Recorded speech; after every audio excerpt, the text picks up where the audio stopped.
ఇక్ష్వాకుల తర్వాత తెలంగాణను పరిపాలించింది విష్ణుకుండినులు. వీరు క్రీస్తుశకం 358 నుండి క్రీస్తుశకం 569 వరకు మన తెలంగాణను పరిపాలించారు.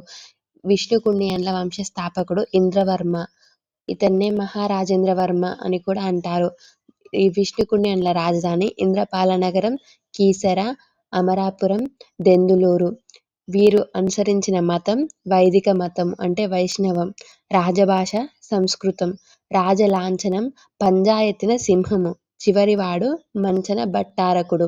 విష్ణుకుండినుల కులదైవము శ్రీపర్వత స్వామి అంటే శ్రీశైల మల్లికార్జునుడు అని అర్థం.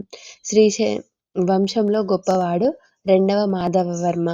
ప్రత్యేకత: వీరు నరమేధ యాగం, నరబలిని ప్రోత్సహించుట అనేవి జరిపేవారు. శిల్పకళ: గుహాలయాలు అంటే ఉండవల్లి గుహలు అనేవి వీరి శిల్పకళలు విష్ణుకుండినుల. Thank you for watching.